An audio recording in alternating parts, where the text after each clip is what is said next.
You are now listening to the Low Hanging Fruits podcast. Listener discretion is advised. Chop, chop, chop. All right, here we are. This is episode number, whichever it is now. I think we're on our annual episode. It says biannual, or Biannual. yeah, I mean, we have done. we did the Halo one earlier this year. This is episode 16. If we want to get our algorithm up, we have to be consistent every month. Every month we got to be turning out episodes. Yeah, or what? I mean, every month, every week, every day. I'll put you guys in the contraption. We should start streaming together as like a unit. Honestly, well, I've considered it. That's not a terrible. Play Jackbox together. That's not a terrible idea. That's okay. Anyway, hello everyone. This is your Low Hanging Fruits upload. I am Chariot. I'm Constance. I'm Bhang. And the three of us are here to talk about Andor. Do a little Andor recap. That's timely. It is 2025. It is still 2025. Yeah. When was this second season released? I forgot because Oh, okay. Yeah, because I was the one. I was the one who didn't see the first season and hadn't seen the second season at all. So I just binged them. You're kind of coming into this hot, right? Yeah, I've had some time to think about, but I feel like I need to rewatch certain episodes and really pay attention to little details. Because I feel like this show, it's a show that you can rewatch a second time, and then I think you're kind of a little bit burnt out. It's an emotional kind of experience. I think it's that type of show. Yeah, it sneaks up on you. You don't expect it. That's why it's so good. It's it's in the Star Wars universe, but it's what if Star Wars was good?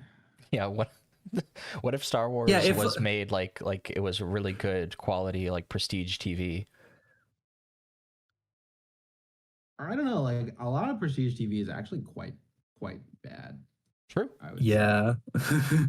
a lot of stuff that's prestige TV is not really prestige TV so much as it is like they got a real movie they rented a real movie camera, and then they're I think a Game of Thrones was kind of always okay, off topic here, but a Game of Thrones is very it's a soap, the books are like soaps. Mm-hmm. And so it's a TV show there's a TV soap that they got a nice camera for, which is not an insult or anything. But. Well, the first season really feels that way when you watch it back. It's very much like characters standing around talking about their relationships with each other. And honestly, it was better. That was good. It was great. We love a scene of characters talking. It's good. This is unironically. I mean, I think when they got the budget, you can really see it upgrade even in just the second, third, fourth seasons, where they start having a lot more extras to do fight scenes, or they have a lot of this CGI stuff because they start doing the dragons, obviously. This isn't a Game of Thrones episode, but it is. I see what you're saying. This made me wonder, do we think which season had more talking scenes? I feel like the first season had a lot more. I feel like season 2 had a couple of episodes that had a lot more action, episode 10. Yeah, action heavy. And then what was the other episode that was very action? I guess the heist in season 1 was pretty actiony.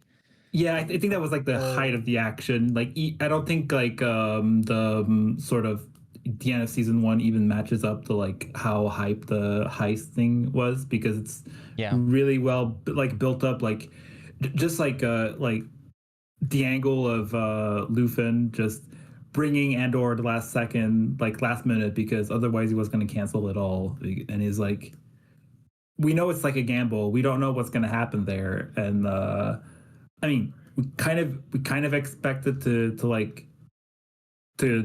go well. Well, we know Cassian has to like live, but yeah. So Andor is interesting because it's something that I think that I call like, I don't know how to say this, but like good slop. It's like this again. I'm gonna sound really mean here, but one of the things that I came out of Andor thinking is like this is good, but really what I'm looking at is like it's not a particularly like politically charged piece of media, which I think a lot of people came out and said, you know, Andor is like the message for our times. But I really feel like it's not. It's good Star Wars, but if you watch like um old movies, they're very political. Like this is not a political really a political movie in our political show in the sense that like people are talking about. I think it's relativistically political. The environment has the media environment is very depoliticized. So I think by contrast, it feels very political. And I think that's kind of what people are getting. You know, it's like water to a you know, somebody who's not what's the word? Not starving. Dehydrated or whatever. Yeah. I don't know. Like I forgot the word for not being. So yeah, thirsty I think that's or like whatever. I think it's like an interesting angle to say it's not political because I was thinking about it and like it's so like general, like it's all like what would be the right word? That you can project a lot. I mean you can project a lot into this show and it will fit, right? But like if you wanted it to have been political, they should have like really explored like the anti-Gorman like racism like in depth and just like see like segregation and shit and just like make the obvious parallel that they would have gone to shit for if they really want to go hard on there. But they didn't. It's like it's kind of kept vague. Like it's so yeah. It's kept a little vague. I think that like the Star Wars politics are really vague because Palpatine is such a vague figure. Yeah, he's a bunch of different guys. Palpatine, he's a pastiche, yeah. He's Napoleon, he's Bush, he's Hitler. Like, and like, I think this he's is Nixon as well. I think in the kind of the older films. I think this is why people like the Empire. One of like the couple of reasons why people really seem to like the Empire more than the Rebels is that the Rebels have like a very good case in universe, which is like, I don't support bad things happening. But we don't live in the Star Wars universe, and the Empire seems to have like, you know, unify the galaxy. They're very modernizing and like rationalistic, and we see this in Andor, which is great. I love seeing it in Andor. They're like an evil version of Starfleet. I mean, that kind of is like old school Star Wars as well. I mean, if you think about it. Mm-hmm. Yeah, I think it's it does remind me a lot of like the scene with Vader and the Death Star in episode 7, and like you can kind of imagine how the Andor crew would have filmed that kind of scene, but like, it's very inspired by the sort of like, you know, like imperial like bureaucrats like talking to each other and like having a dick waving contest, especially like in season 1 with Dedra and like, her whole plot of just like, you know, playing office politics. Yeah, I mean, I think Andor is a very American show, it feels to me, at a cultural level for a couple of reasons. Like, first of all, on the angle of you know, how political it is or whether it's very political, I think from a certain perspective it feels like a grand awakening of political consciousness to imagine things like a justified revolution or a justified kind of anti-imperial sentiment. But that's thinking from inside the Empire, right? This is kind of the feeling that I had when I was first becoming like a baby leftist, is like the sort of awakening and the feeling that you were kind of born and live on the Death Star, which is not literally true, of course, but it's a feeling that you're inside. What's the opening line of that Godspeed You Black Emperor album, F sharp A sharp infinity, the opening monologue, we are trapped in the belly of this horrible machine and the machine is bleeding to death.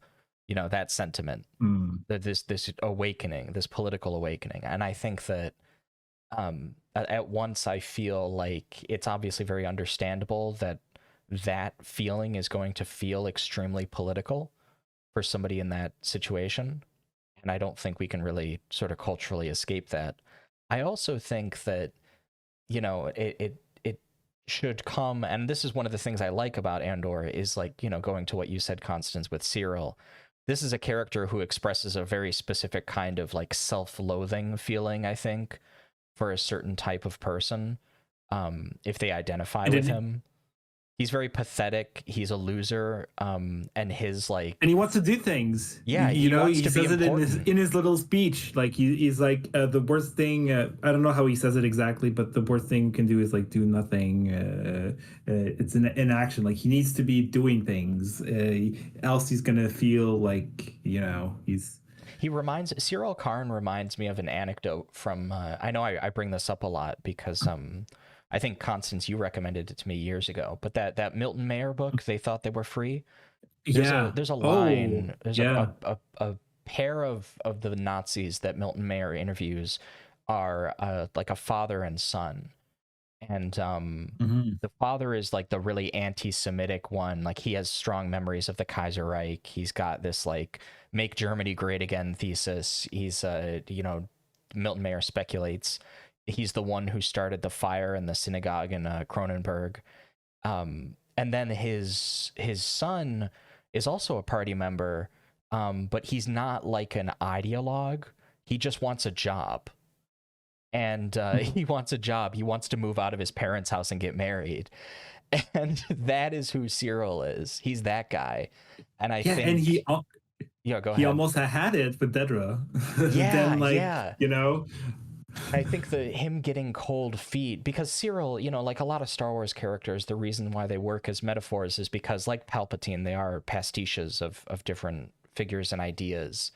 And Cyril he's that, like, I forget, Svanka, I think was the guy's name. So Svanka the Younger he's that guy, but he's also, I think, kind of a portrait of somebody who has like a captured psychology, because he does have a little bit, and you see this a lot in the first season, where he's the kind of corporate cop who's chasing Andor, and he's jeopardizing everything because he gets a good job, but he's not satisfied. He also has this kind of way of thinking, like evil triumphs when good men do nothing. But he applies that to working for the Empire effectively. And I think this kind of is what, as far back as like the midpoint of the first season, sets him on that course collision with the plot on Gorman with Dedra, where he chokes her out. Spoilers for Andor season 2. Yeah, this is a good place to point out that this is going to be an entirely spoiler. As always, as it usually is, as we always do. Yeah. But this is we are spoiling everything. We're spoiling stuff that's not even. Yeah, I mean, we might even add a few things in that didn't happen. Yeah. You don't know. I loved seeing Ormond Tag, the Biscuit Baron himself. My favorite part was when Mon Mothma said, "It's Mothin time." That's her best line. I think my favorite part was when Mon Mothma said, "Like anything." Yeah, it's true. She had a really standout, really a great entrance into the Star Wars canon of characters is Mon Mothma in this one, and I think it's interesting that in terms of actual film time, the Andor is Star Wars, and I know that's kind of like technically already happened. Like there's a bunch of characters that technically have more screen time. Like Ahsoka Tano probably has more lines than any character who appeared in live action Star Wars, but come on. I think Mon Mothma is you know, I think a Mothma's lot of real Star Wars character. a lot of She's female main characters player. in Star Wars have like feminist subtext, you know, just in terms of how they're played for the audience, or you know, things that they do that are accessory to the plot. You know, like Princess Leia is a character who I would consider like connotatively feminist. She's like spunky and assertive, but in terms of her role in the narrative, I think people have kind of like criticized Lucas for that.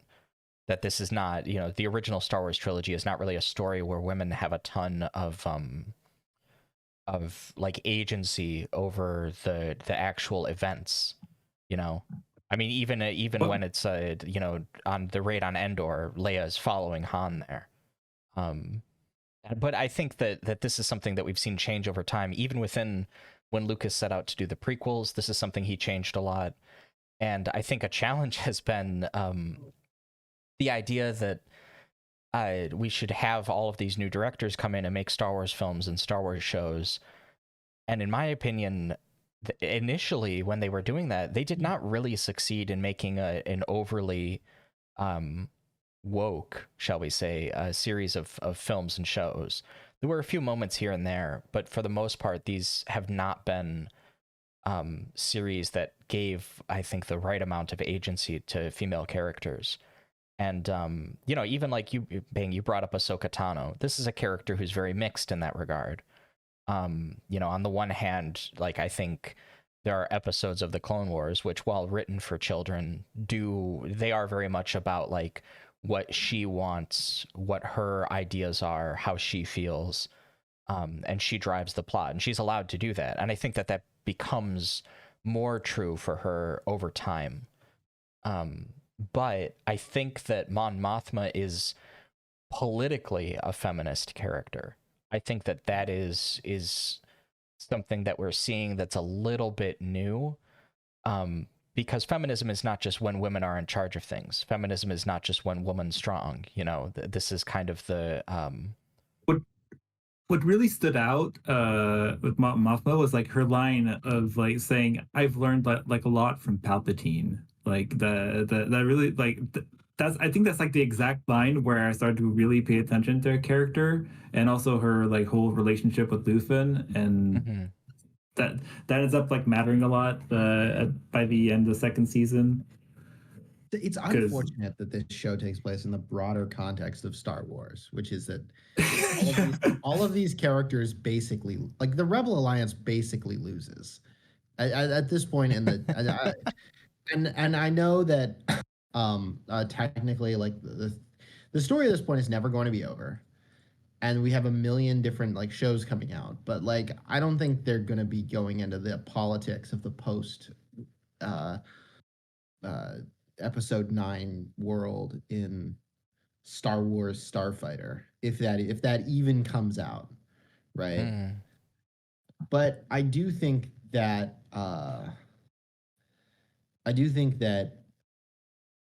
it's unfortunate that all of this story about like joining together to form a rebel alliance ends with the rebel alliance like winning, but in a really awkward way, in a really like in a way that it feels historical. It feels like a real like a moment in real history. Yeah, I mean, Does that make I sense? think, you know, people have often said that contra a lot of the, I think, valid interpretations of the Empire as being like the Nazis, there's also a lot of Soviet inspirations. Mm-hmm. You know, things like the uniforms. But really, I think that the group that is most like the USSR is probably the Rebel Alliance, because there seems to be a political awakening against the Empire that occurs, and it draws together a bunch of different groups with different ideologies, and they sort of seem to get flattened into this leadership that kind of reproduces something that just collapses into being another of whatever is happening at that point in history. And I think that you know, this is one of the reasons why The Last Jedi is actually kind of a good film, is that it's about failure. It's about the failure of entire generations of people to change the world. at a level that is scalable to the kinds of problems that they care about. And I totally can see Luke's, like, I think The Last Jedi makes more sense if you think about Luke reacting not just to, Ben Solo turning evil, whatever happened there. Because I refuse to acknowledge the comic books as canon at this point. But oh yeah, I was looking. Apparently, he has last time I checked, like there was like Kylo had a girlfriend at some point. Like I don't know what's going on there. The Marvel comics, Marvel Star Wars comics, basically have entirely built their brand on high moments and aura, and you just can't assume that any of that shit is canon. None of that happened. I'm sorry. That is, yeah. I mean, I hate to be that person, but that is why they keep bringing Thrawn back for stuff. He's just aura farming. It's Thrawn. Hey, remember him? Where was Thrawn where was Thrawn in all of this? We did get Andor was good for the Glub Shitto movement. It was good. We got Wolf Yularen in a bunch. And no Armand Izzard. I think this is previously my favorite portrayal of the ISB was in a Timothy Zahn novel. And I can't remember the name. I think it's called Allegiance. I think I sometimes mix it up with the Ben Shapiro novel True Allegiance, which is pretty funny. It's a Mara Jade book, and sort of the deuterogonists of the story is this group of stormtrooper defectors, and they're interesting as a group of characters. They all have obviously very clearly defined personalities. It's kind of a Bad Batch type situation, but they're able to be a lot more mature because they're very consciously portrayals of people who have become disillusioned already with the Empire because they work for it and they have to do the day-to-day stuff. They're under Captain Ozzel, and he was one of the kind of antagonists of the story. And first of all, I like Mara Jade, interesting character, a controversial opinion perhaps, but I liked those stormtroopers a lot. And I remember reading this book and wanting to read more stories about those guys. And I think we've sort of gotten them in proportion across different stories, but as different characters. Kind of that type of character has been represented in a lot of Star Wars stories since then. But I remember this a lot very strongly, and it kind of, I don't know, it tipped me off to the idea that there's a lot of like stories within the Empire that are very compelling, specifically because they're perspectives of people under the Empire. And I think that if you're kind of too focused on like reviving characters, you miss what Andor does really well, which is human moments, for lack of a better term. In that context. And I think a lot of people, this is, I guess, kind of the chip that is like eternally on my shoulder about the Star Wars prequels, is that a lot of people kind of seem to think that they don't scan as like human moments.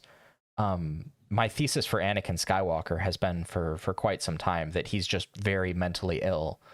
And I think that putting a character like that, the thing about being neuroatypical is that you're only ever supposed to be supporting cast in any story because you're not relatable as a main character, unless it's like a like one man's descent into madness kind of thing. Then you're the Joker, baby. But other than that, I think, and Cyril Karn works on that level. In my opinion, he's kind of got like a descent in the second season. I like Cyril Karn a lot. I think he's probably one of the better Star Wars characters. And something you said earlier about this being a very American coded film. It's interesting because it felt very British to me. It felt like I mean it was shot on a lot of studios in England.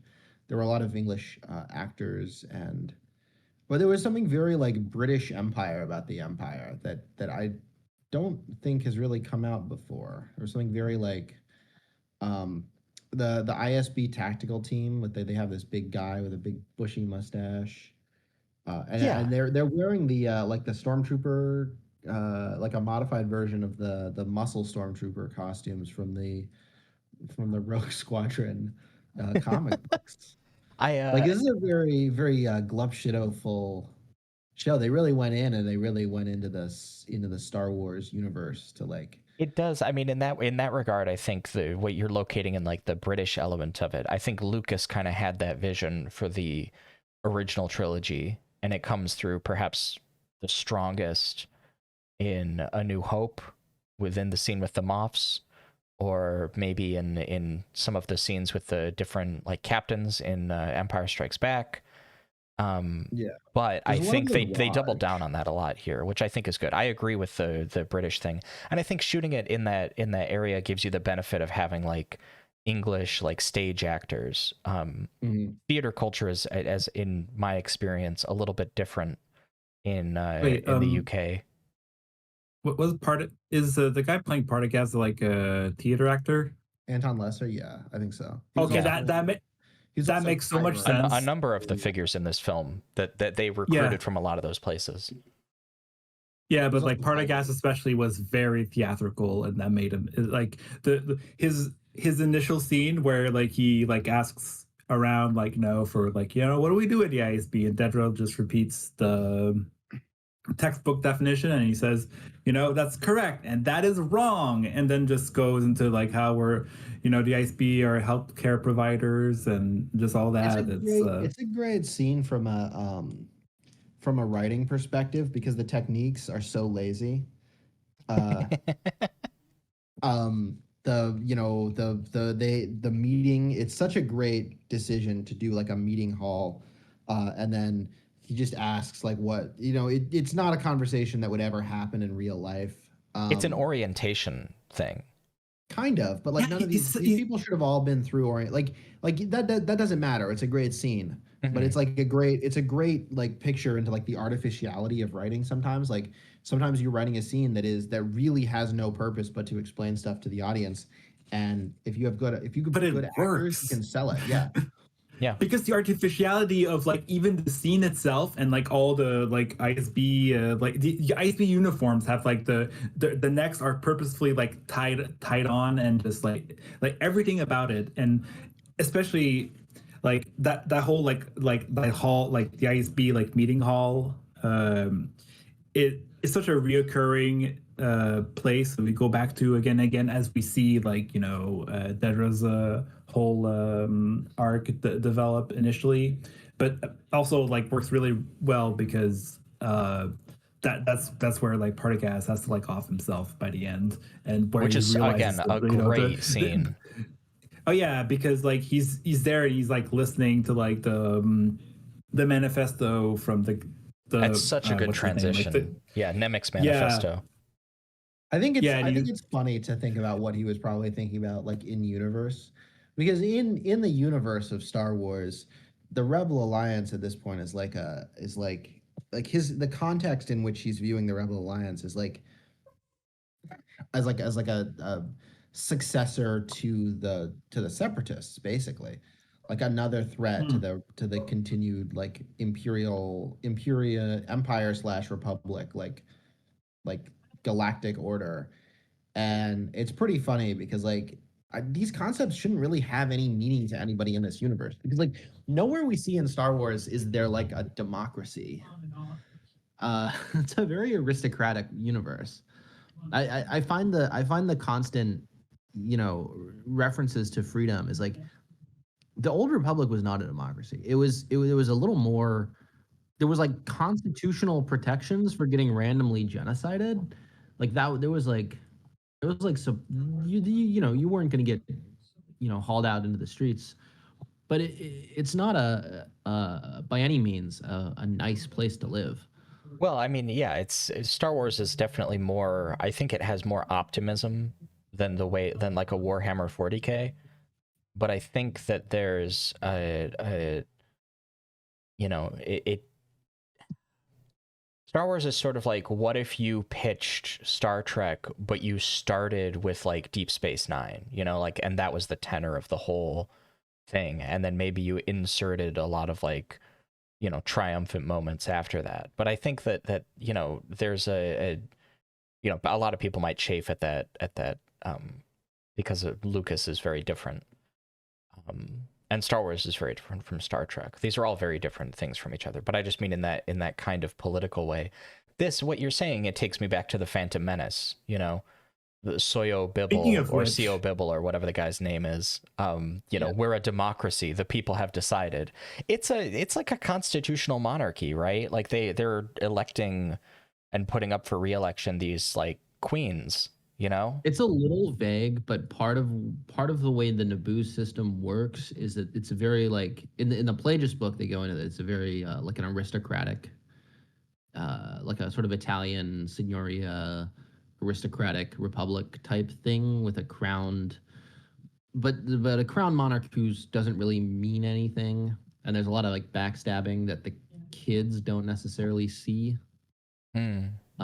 It's very much like a two-faced kind of society, at least in the book, where on the one side there's this happy, wholesome, beautiful city, and on the other side there's like this like racist, colonial like. Well, it's a shame the Acolyte didn't pan out because we could have canonized some of that Plagueis stuff, or recanonized it, as the case may be.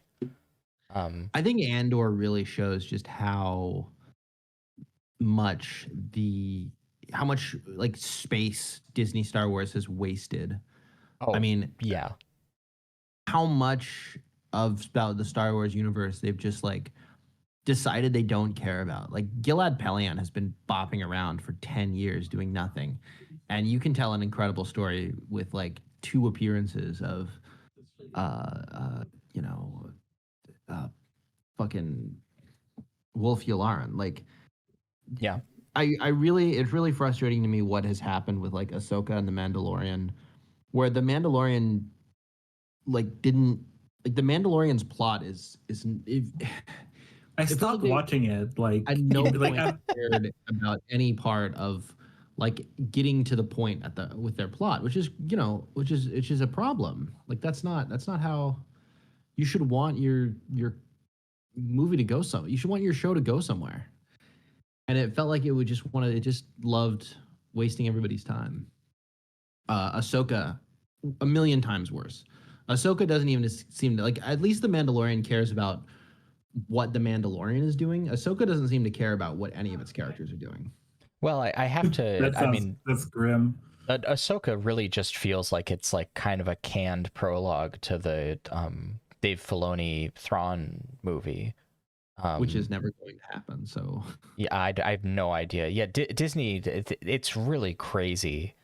Because when you see like making of documentaries about the stuff that they have made, it's very clear that behind the scenes they have a lot of dedication to like having like this like committee approve like everything that gets made. So you'd think it would be a very careful process, but the reality of it is like it seems completely a slapdash once things get into like production. Because like the Mandalorian's a great example. Like I honestly, people really shit on the Mandalorian. To me, the Mandalorian is a great successor to George Lucas because it really feels very Flash Gordon-y, in that episodic way. And people are like, oh, it's like meaningless, it's goofy, like there's nothing. And it's like, that's actually that's really true to form. That's the kind of thing that really inspired Lucas. So I think, you know, having a show like that is not really a problem. I think the issue is that The Mandalorian is one of the better things that they've made. And it again, it like Andor does, but in reverse, kind of shows this like dearth of progress. A lot of the stuff that people say they don't like about The Mandalorian, like the Lizzo stuff, the Jack Black and Lizzo, that was actually That was fine. It was fine.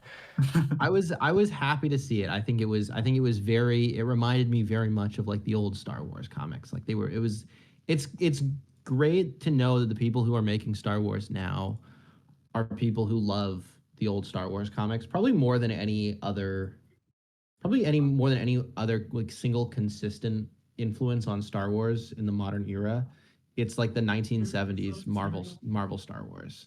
You know, And it low key, Black that Lightning episode Go. reminds me of Droids. You remember the old animated series Droids?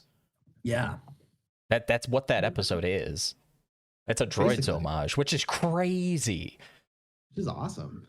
Yeah. No, I'm down with the Mandalorian. Like, I think the issue that is that like people look at it and they go, well, this is just Star Wars now. This is like the peak of Star Wars, and Andor feels like an anomaly in comparison because of all the other stuff. And you know, I felt a little bit like what's that one Magic the Gathering post? I'm a pig and I love slop. Because I watched Kenobi back recently. Because I caught it when it came out, but I watched it back recently and I was like, this is all right. You know, I think people overreacted to this. The problem with it is that I'm not completely certain that it really has a lot to say. It mostly is just like, what if Ewan McGregor and Hayden Christensen were back, is kind of how it feels to me. Kenobi I did watch part of, and it just bored me to tears because I just didn't care what was happening at a moment to moment level. It is mostly it's mostly irrelevant, to be honest. I hate to be that person, and this is sort of the problem with the Acolyte and Ahsoka as well, is like, I hate how much of this stuff is streaming series, because you could really condense a lot of this into like a tight 90 minutes, and it would be fine. It would be acceptable. I would watch it and I'd be like, you know what? Am I having like a political epiphany right now? Absolutely the fuck not. Am I kind of enjoying myself? For sure. You know, and this is it. It would be one of those experiences, but it just feels like there's no room for that right now. Or it's just not something that the studios are interested in. Things being streaming series kind of sucks, is my opinion. The Acolyte, I'm of two minds. At this point, we might as well just title this "What's Going On with Star Wars Recently" or something. Well, because that's kind of what Andor is. That's what it means for us. Is it's like an awakening for the Star Wars fandom. Yeah. The Acolyte, I also watched like 5 episodes of, and it's like, it's okay.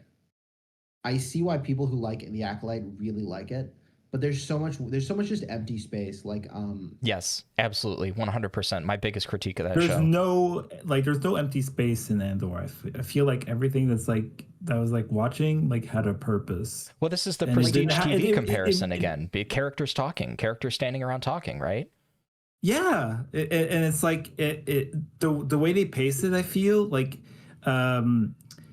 it worked really well, like, you know, in the setup for like the heist. There was a lot of characters talking amongst each other, and then like little things happening in the build up, and that was like that might have been like even better than the heist itself. It's just like the anticipation. I think at this point, this is what I'm gonna have to do, like a YouTube video, like a "You're Wrong About the Acolyte" kind of thing, because this is my, like, the thought, that the epiphany that I'm having as you guys are saying this, because I agree with people when they say the Acolyte is poorly written, but I think most like critics online who are just like YouTube people, their response to that, to their like description of that, is like, oh, it's got a plot hole here or whatever, or this character motivation doesn't make any sense. And I think that's all bullshit. I think the reason why the Acolyte is poorly written is, in fact, in some ways, it's too utilitarian for the amount of runtime that it has. There are just scenes that feel very like by the numbers. There's a revelation, and we have to cut to the character's reaction to it, and then with the rising music, we just let it linger a bit too long. And I think it was bad direction on the Acolyte. Sorry. Well, I think that is kind of a direction problem. You know, it's also kind of a scripting problem, because when you're scripting out an episode for television, it's like, okay, what's going to happen? What's going to be the arc of this episode versus the arc of this season? And I think the season, like, the arcs are all coherent, but again, like, you could really condense that stuff. It could be condensed so much, and that's a problem, because if you wanted to condense Andor, you'd have a harder time. Yeah, I don't see how you can condense like much of it. If it can't be a movie, it justifies itself as a series. Mm-hmm.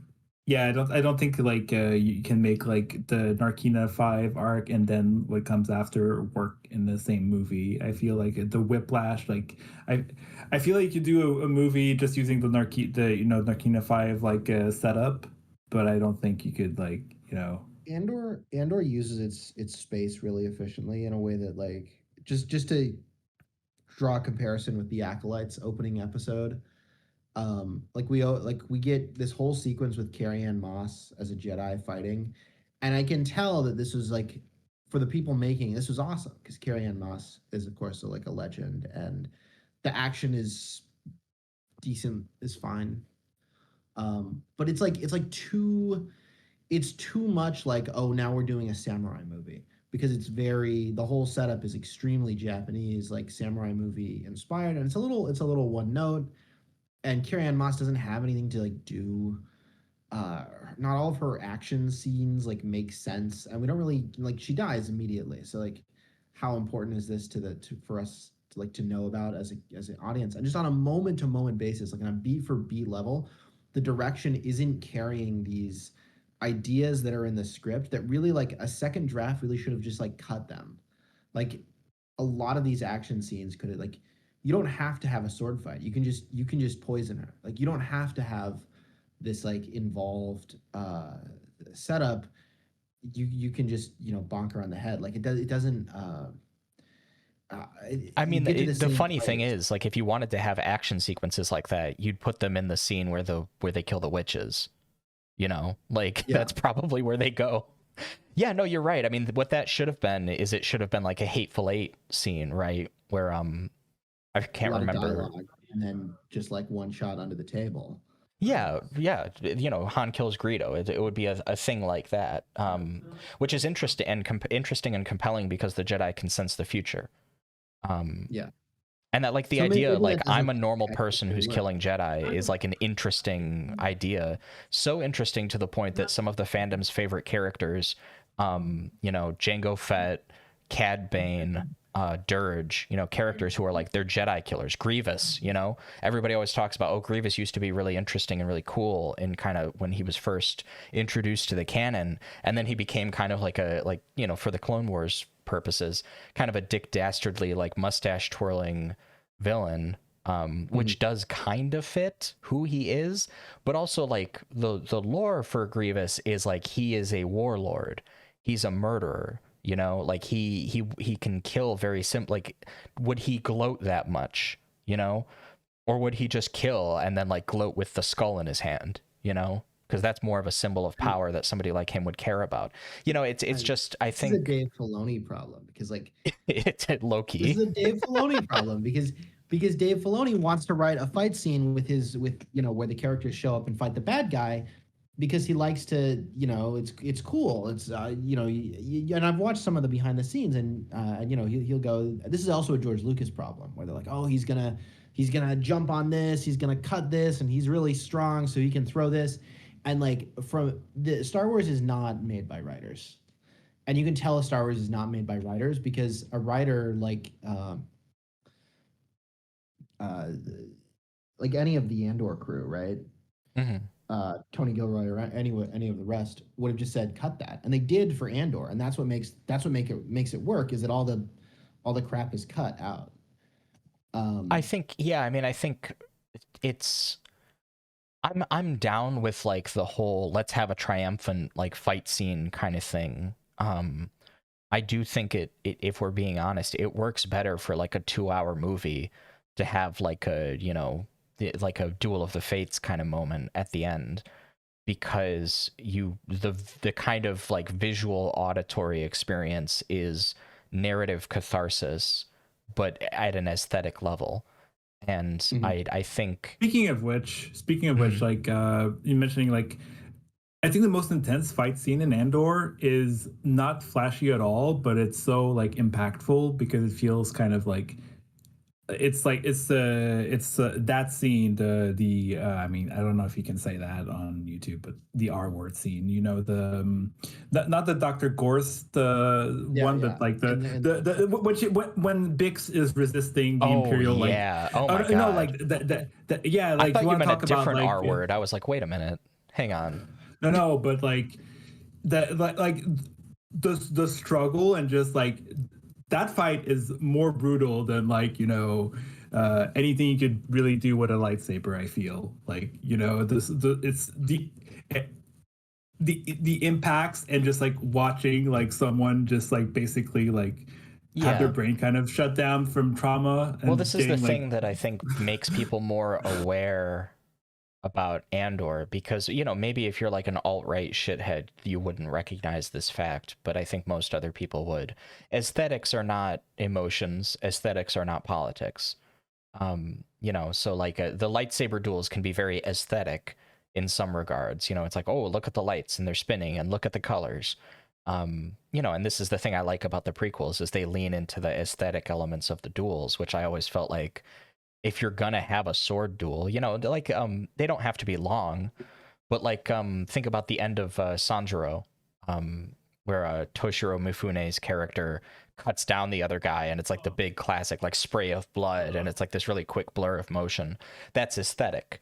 And I think that's what you want with something like that. If you've got a sword duel, that's why you write characters who use swords.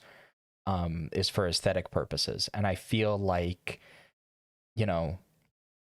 Andor kind of eschews that completely. And it's all of its fights are either very kinetic and brutal and quick, or they're very like drawn out and like tortured, because it's like characters are dying in really tragic ways, or getting like hurt and abused in really tragic ways.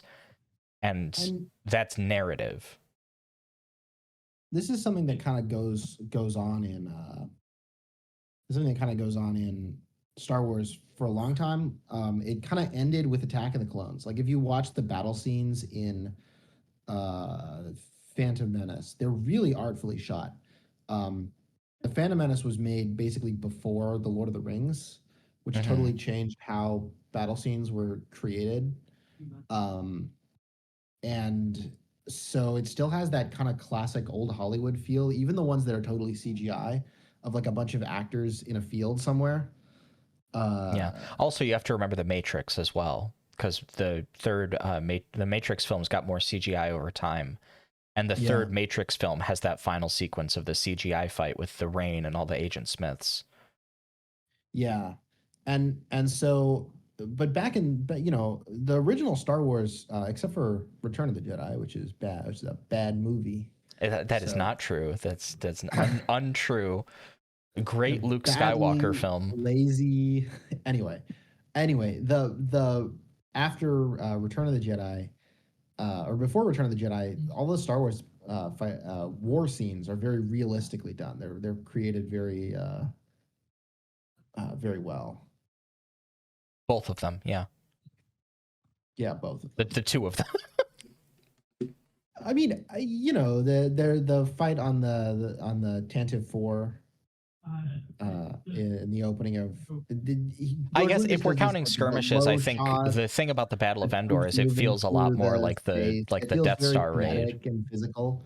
You get a real like strong sense of like where everything is, and he just kind of gives up on that with Attack of the Clones, and Revenge of the Sith just has like mostly bad battle scenes. Revenge of the Sith's battle scenes are not, I don't think, very prolonged. And the ones that you see for long periods of time, it's usually because there's a duel happening in them. I recently watched. I was recently fortunate enough to watch the Revenge of the Sith in the theaters. Some of those, the Kashyyyk stuff in particular, agonizingly. But you didn't like it? It's pretty short. It's Revenge of the Sith in theaters is like more and less than it is. It's better and worse than it is at home. Because when it's firing on all cylinders, and there's a couple of scenes that are where it's just like as good as anything ever made, and there's a lot of scenes of it that are just like, oh my God, what are we doing here? Why are we doing this? And the Kashyyyk scene definitely is like that level of the Kashyyyk scene. I think the correct way to look at that is it's kind of a pure fan service moment, because you get the Wookiee like jumps over the trench and just like does the like yell. It's for George Lucas. He's always wanted to do like the Wookiee War, and he never could do it. And he's like, I'm gonna do the Wookiee War, even though it doesn't make sense. I'm just gonna do it. And you're like, okay, I'm watching. It is charitably like 2 minutes. minutes. You know, like I really. 2 minutes is a long time. 2 minutes is a long time if you're being put in like the time dilation crystal. You know, I mean, we get these like the meeting where they decide to go to Kashyyyk. We get the scene where they're like mobilizing all the troops to go to Kashyyyk. We get like these extended sequences of everybody fighting on Kashyyyk for basically no reason, because it all ends when the clone troopers try to kill Yoda. And it doesn't even matter because Yoda doesn't even need to be on Kashyyyk. Like he comes back to Coruscant to fight Sidious. So like Yoda moving Yoda around the board doesn't matter at all. Well, I actually disagree with that. I think it has utility because like putting Yoda on Kashyyyk specifically because it's the Wookiees gives him a way to escape Order 66. Yeah, but he could also just thug it out. Well, yeah, he's just in. Well, no, because I mean, that's the council chambers where those kids are when Anakin kills them, right? So it's the idea that Yoda's not there to stop Anakin is probably pretty important. He could have been chilling with Bail Organa. Yeah, he's smoking weed, hitting a fat blunt. I was. Order 66. I mean, I guess if Robot Chicken directed Revenge of the Sith, you'd probably would get a scene like that. Or an Andor, where they just, you know. I think part of the issue is that when George Lucas gets really into CGI, I think he, you know, in the same way that when he starts shooting in the woods in Return of the Jedi, I think he loses this continuity in the battle scenes that physical space gives. Whereas the field battle scene on Naboo in some ways is kind of an anomaly because it's, you know, the soldiers are in lines. And lines create continuity for and structure for battles, and a lot of the other good fight scenes in Star Wars that involve soldiers, where do they take place? Hallways, again, lines. You know, there's like a geometry to it, and I think, you know, again, like think about the Death Star, right? The Death Star versus the Tantive or whatever. You know, the Tantive hallway fight scene is good. It's a hallway. The Death Star, like when they're skirmishing with the stormtroopers, you know, they're just running up and down halls, but the halls kind of go on forever, and they're running, and then they're closing doors and opening doors, and they're, you know, those scenes are probably the worst part of A New Hope. Well, but it's you know, if you think about it, it kind of demonstrates the principle, right? Because like you need kind of a specific space, it needs to have a certain geometry to it, because that's where the drama comes in. Because if you could just run away forever, you know, the drama, and I think that's good in a way for that point in the film, because you're not supposed to feel tense and trapped. You know, and then, you know, conveniently he recreates that with the hangar when Ben Kenobi gives them the chance to escape by distracting the stormtroopers. Again, kind of recreating the sense of a limited, confined physical space. And, you know, and why is the trench run good? You guessed it. It's a limited hallway. It's a hallway with an endpoint that they're racing to. And the Hoth scene is great because it was neither written nor directed by George Lucas. Well, the Hoth scene, again, like think about it. Like the soldiers are in trenches and they're being assaulted. It's, again, more lines. Soldiers in lines. Geographically, the Hoth battles makes no sense. It's like it's completely impressionistic. It's like a fantasy. It's like the Hoth battle is like a dream. I think it's given structure with the way the visuals work. We don't get any battle scenes in Andor, really. Not really. Yeah, I mean, I guess like we get like small skirmishes, again in confined spaces, which work. I mean, yeah, I guess the Gorman Plaza, but like, that's not really a battle scene. It's more like. And this is why I think, by the way, I like the politics of Andor will appeal to Americans specifically because it's a revolution without a war. Yeah, and that's also like Luthen being like obviously like I don't know, just you know, Twilight Company. Yeah, not to engage in any slander, obviously, unintended, if the man is innocent, but just speaking in terms of hypotheticals, Andor is a show written for a society of Luigi Mangionis, you know, for a bunch of people who are sort of learning for the first time that violence can be morally acceptable in certain contexts, and in fact that society is very much predicated on maintaining itself through that exact principle, but you know, are not really imagining like a politically motivated war in the kind of grounded sense that you know, not to take it back to the prequels again, but in the grounded sense that perhaps like a you know, a dispute over trade routes might. Andor is in some ways like it's about that, but in other ways I think it you know, it doesn't put it in the context of battles because people might not make that connection. They do kind of mention like Gorman trade lines in like one of the season 1 episodes, I think. I think it might be like I think it's also like the same episode where like casually you have what Mon Mothma's husband. I don't remember his name, but like basically is having Sly Moore over, and like Mon Mothma is like, "What? You did what?" And it's so fun. It kind of make me realize like Palpatine really is like the Phantom Menace in Andor, because like the few times you hear him mentioned, or just like someone you know is like directly linked to him, like there's the air shifts. Like anytime like an Imperial Mook is like, I spoke to Palpatine last night, pregnant pause, and it's like we're getting a lot of we're now put in charge of like the new like restriction laws. The ISB's like now top dog because Palpatine is really pissed. I think this is sort of, you know, taking it back to what you're saying about season 1, right? Like this is why Ferrix matters.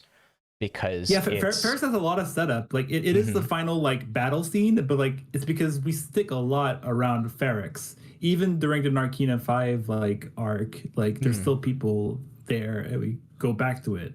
Yeah, well, so the continuity of Ferrix is like it's a place that is like not politically activated prior to this point in history, but it's also very much working class. Like it's industrial. And then like and like Cassian's like adoptive parents, like, you know, and just like the implications of like his adoptive dad being like a black man who got lynched by the Imperial stormtroopers. Yeah, there's like, a lot of racial elements actually to this show that people have not talked about very much. The thing that I remembered was the Imperial officer defector who's a part of the heist is specifically defecting because he fell in love with a local woman.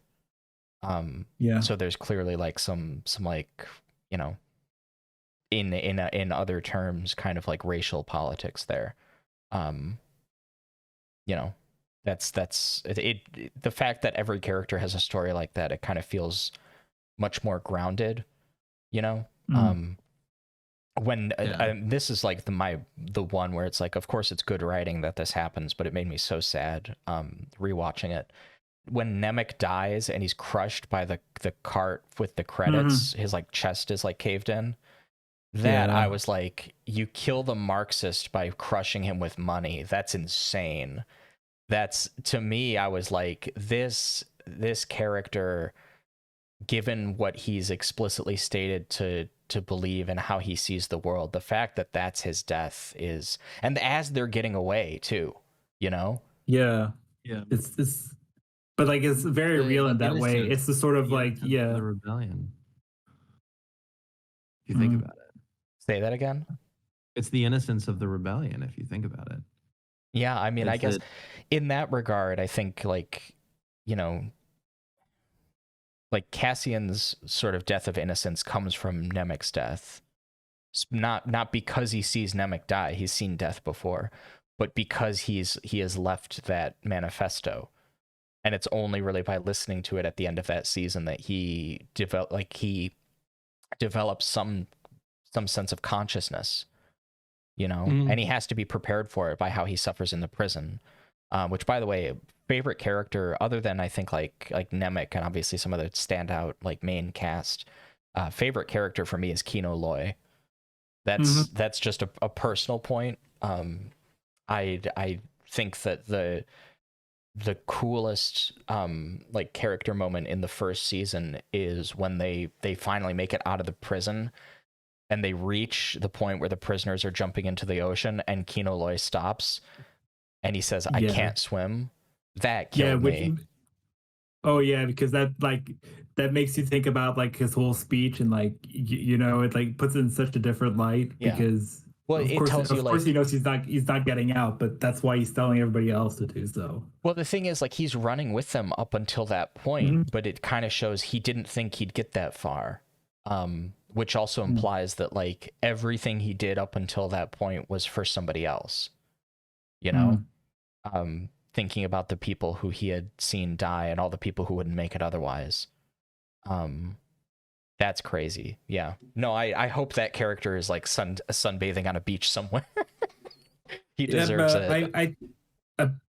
Apparently, I mean, I think the actor said that like he wasn't dead, but hopefully he's alive and well, and we never see him again because he gets a happy ending. Yeah, that's what, in my heart. That's what happens. It's not that hard to float. I'm sure. Well, I mean, I think like learning to swim is like 90% learning to not flail like an asshole.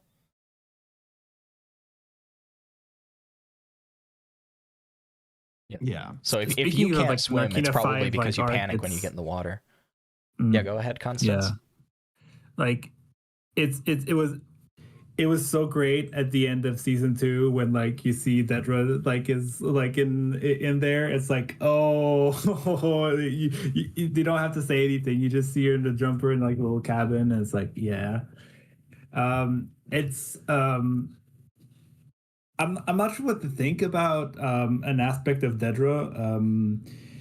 It's the whole thing where you know, when she's meeting Cyril's mom and she's talking about, oh yeah, I grew up like in Imperial like kinder blocks, and you're like, but like when you would have been in those, that was the Republic. So what's going on there? Like, the thing is, I don't really care if it was like quote unquote plot hole or not, but I suspect from like how like the actress portrays Dedra, you can especially tell whenever like either Cyril or like Krennic like even touches her in a certain way that like that woman is not all right. She's heavily traumatized. Yeah, and one of the big tells is like having the light off is the only way. Like, you know, it's like she does it with like Cyril, and then like at the end like the lights need to be off in her little cabin before she breaks down.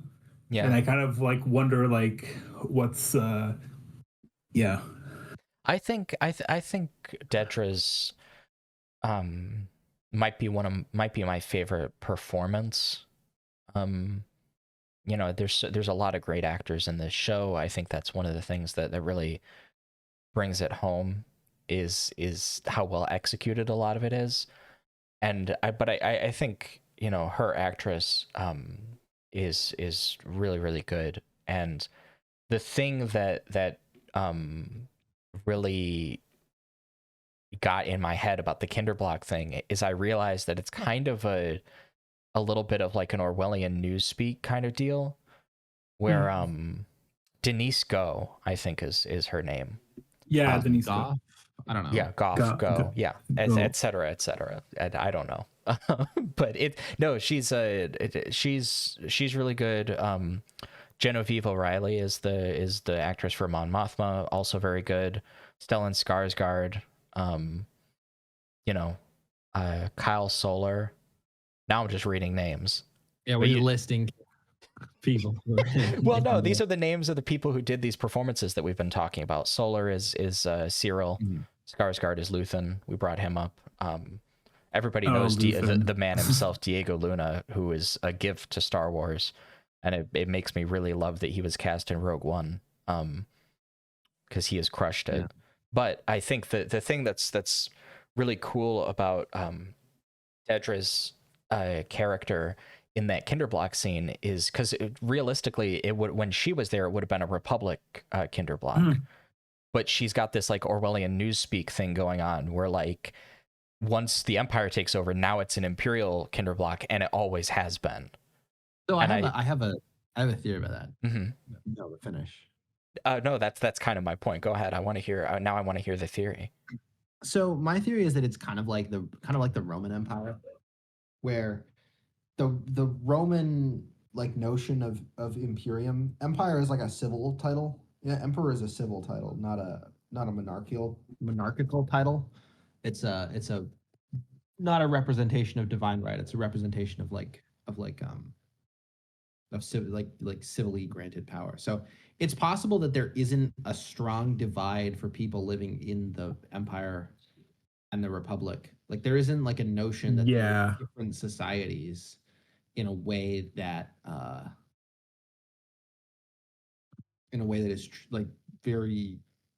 is truly like relevant. You could almost say that like the empire was needed to like even like kind of realize there was like a republic beforehand, or like, you know, the act of like the founding of the empire like is actually what retrospectively like gives like coherency to like a republic era. Yeah. Otherwise it would be like a big like because there is a because like it's a republic that stood for like 1,000 years, right? Like I think Obi-Wan says 1,000 generations for like the Jedi Knights being around, but like the republic that like Palpatine was like presiding over it stood for 1,000 years, right? It's complicated. The George Lucas is a different story than the Star Wars fans have come up with. And for some reason, we've gone with the one the Star Wars fans believe in. Except we've also done both. Like, don't worry about Star Wars. Don't. Yeah, this seems like just don't worry about it. It's only going to make fanboys angry. While you guys talk about that, real quick, I gotta go grab the door real quick. The serendipitous timing. I'll be right back. So for the God, I'm so bad with names. I'm just gonna say like the lesbian couple like plot, or just Cinta and Val. Yeah, I feel like it like kind of like ending badly because of something very basic like friendly fire was it's actually that's been a matter of discourse. I mean, I feel like it's like it was actually pretty impactful because it's so like meaningless. It's such a meaningless death, right? Which is kind of the point, and like I think it kind of also rhymes with the fact that like Luthen knew that like Gorman was doomed, and like he wanted something to burn bright, and it ties into like Cassian just let it like going away from Luthen and deciding to go to the other side of the rebellion for a little while. Yeah. Before like kind of realize, before kind of like seeing like, oh shit, well, the rest of the people of the rebellion like will literally not take seriously like the guy who would know like top secret intel because that's who he is. And he kind of has like he crashes out on the, well, wait, in the continuity, I guess like Alderaan getting blasted might have been tied to like the ISB having plans around what's his name what a bad week for the Empire that was. Once you like start picking up on like what the context of what was happening at the time, the Death Star is really it seems like a fuck up, now that I thinking about it now more than like anything else. I mean, it is really funny that like within Star Wars canon, it's the reason that they ever managed to like find out what the Death Star is was because Dedra was like too competent, or like competent enough to like be able to finally like catch Luthen for real, but then the ISB was so not ready to have been like infiltrated that That was like the undoing because Dedra basically like gathered everything in one place. That's the only reason that the what's his name? Not Jolly John. What's his name? The ISB spy. He's the younger Yularen, right? But like, yeah. So that's why like Krennic is like loses his shit because like, if you remember the start of season 2, he specifically is looking up for Dedra's advice because he's like, I don't know, I guess he got word that like she's hyper competent and like, yeah, if you want to organize a genocide, you should ask her what she thinks about that and how one would go about it. And then by the end of the season, he's like, oh god, like I can't believe I fucked up so bad that like shit, like I think it's interesting that the Empire is like planning a genocide versus just like doing it. I think the planning aspect is interesting. I don't know. Well, that's more real in some regards, right? Yeah, it's just fascinating that they still the Empire supporters are still like a group of people within the society who have to make something happen. And specifically, like they have to keep it quiet. That's why like they only gather like a very few people, and then like they're specifically Krennic is like, by the way, any leak, it's instantly gonna get like pinged to Palpatine, and you're gonna be answering to him. Like if you fuck this up, if like anybody else finds it, like not even Tarkin is in on it, like not Thrawn, like you know, like it's just like a couple Thrawn of people. Tarkin knew. Huh? Oh, about Gorman? I think Tarkin knew about Gorman. I think within like I mean he'd already he did the first go. He already parked his shot. I mean, yeah, but like he didn't know. He wasn't like made aware like that that we're just gonna genocide it because they need like minerals for a Death Star. I don't know how long he'd known about the Death Star, but yeah, because like it seems like from the way like Andor like portrays it, like so many few people in the Empire even really knew what the Death Star was because it was so crazy that like he's on the bridge at the end of Revenge of the Sith, right? I guess they were looking at they knew so. I guess it's easy to keep a secret when you're a society the size of the Empire. Like you can ship all of those people and just have them on the planet. Like billions of people can know, but if you've closed off the planet, then they're never going to be able to tell anybody. Yeah, which is I guess they've already started like cutting off like trade routes to Gorman. So my trade routes. I need my trade routes. Because they've been planning it for a while. That's what Krennic says, that like they'd been like planning this for a long while. Like the meeting that we get to see is like one of the like final stages of like planning. Because they were still unsure if they were going to be able to like get a synthetic replacement for what they were trying to mine.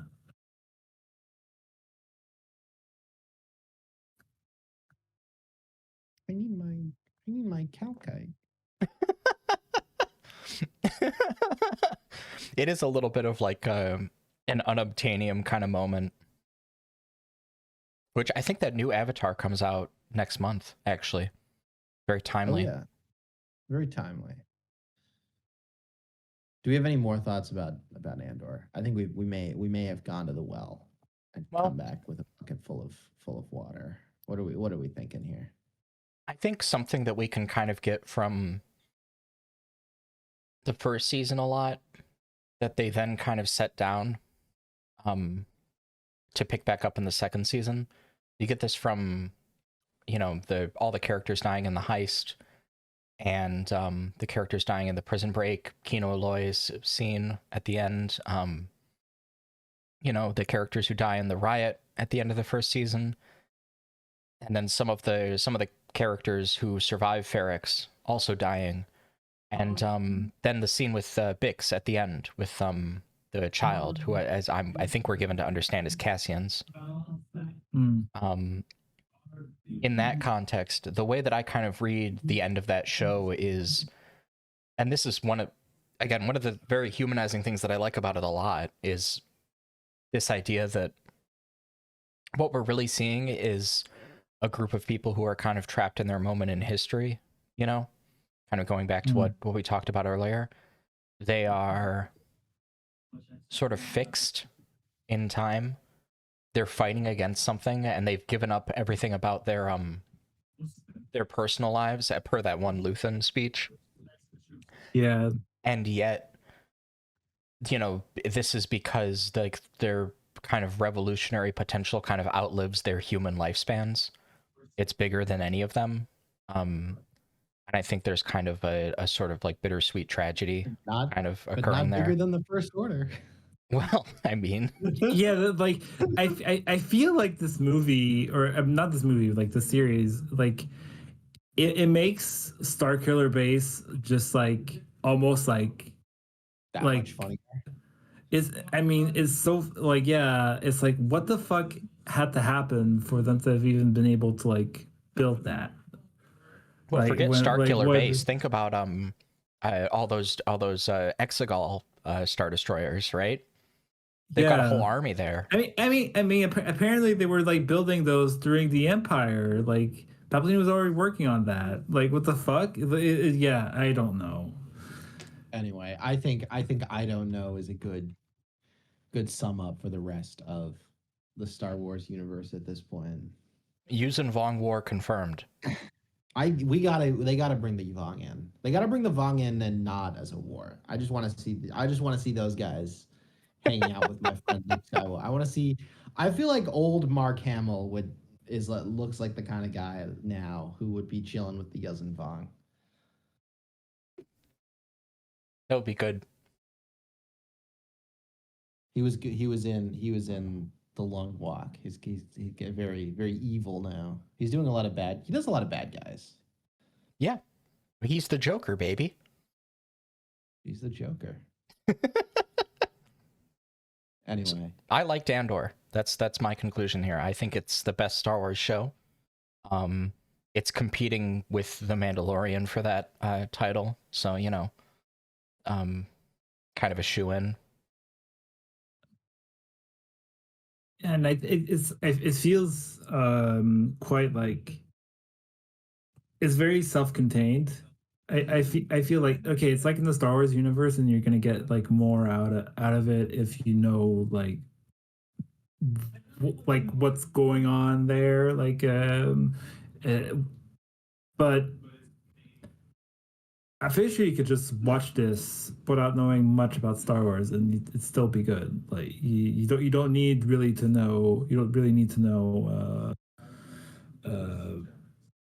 Like, I mean, I guess like knowing that like who Palpatine is would be somewhat necessary, but I do wonder how someone would feel like hearing about Palpatine and not knowing that he's a Sith Lord, or what a Sith Lord even is. Yeah, I think it's interesting how much of Disney he is the Phantom Menace. Doesn't... Like every time in this show that he comes up, like you don't even get a hint of Vader in this show. Disney Palpatine barely cares about the Sith. Is the big I one. think is kind of what I'm getting, because like the Acolyte is about that, and that didn't do very well, and like they kind of eschew that in the majority of the other properties that they've made. They had a show about Mandalorians, and they didn't once mention them working with or against the Sith, you know? So it's kind of like, do the Sith matter? They should, I feel like, but I don't know. They did a whole show about Mandalorians and didn't mention anything about... We don't learn anything about who Mandalorians are. Well, that's also the part, like another Filoni L, I fear, because they basically just expanded on the stuff that we get from the Clone Wars. Where Mandalore is just like another like civil society. Yeah, I thought that was okay. I thought that was fine. That Mandalore is like... Yeah, I mean, it's Naboo Part 2. But it's also just funny. Also, Obi-Wan fucks, we've learned. Hell yeah. Andor Season 3, Obi-Wan fucks. They never let Ewan McGregor do that in the Obi-Wan show. He's gonna be older than Alec Guinness was. They're gonna be able to make new, what do you call that? Like even like specialer new- editions where he's in Alec Guinness's place. they're gonna be able to. They're soon gonna be able to start to do like Hayden Christensen is like he's like the same age as Darth Vader. Like they could be doing stuff with Darth Vader during the original trilogy and just have Hayden Christensen playing Darth Vader. Jeez. Yeah, no. Hayden Christensen is a good actor. I'm tired of people pretending he's not. Anyway, we've gone on for a long time. Basically, Andor, and I think the conclusion of this is like, minutes. yeah, Andor makes us want more and better Star Wars, I think. That's Which kind of the... I don't know if we're gonna get that anytime soon. I don't think at this rate we're gonna get either one of those things. Yeah.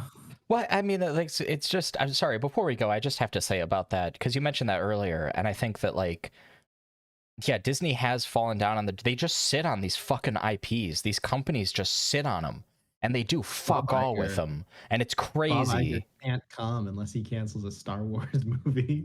No, like, fucking Bob Iger. It is crazy that they have yet to do anything with Darth Bane or Darth Plagueis. Like, I mean, I know that they were maybe wanting to do something with Plagueis because they've like, barely done anything with Rey Skywalker. Like, yeah, just... no, like it's Anyway. Rey who? Like, Rey who? Oh, like, did we make that movie? Like, can you imagine a show about like the Sith in this, not the style of Andor, but like the same sort of competency? How like great that would be! Just like, no, like we're just deep diving what the Sith are, and you don't want Disney to do that. Yeah, but yeah, so like I don't trust them to like be able to like find the right people to do that. And they're just gonna do some weird, like, fan service shit where it's gonna be like, you know, Sith Lords are just gonna like, I don't know. Anyway, I actually have to split here. Yeah. All right. Well, I think that concludes all of our Andor thoughts. Yeah. Oh, Clea's a good character as well. Yeah, I forgot about Clea, but Clea, yeah, favorite character of season 2, like really. Really good. Episode 10 is like the make it stop episode, right? Yeah, that's like my favorite episode. It's great. One. Yeah. All right, we will see you next year. Yeah, well, next time on the low hanging fruits. You this time next year, when we can get 4 people together in a room. Oh yeah, in a call. Yeah. All right. That's it. All right.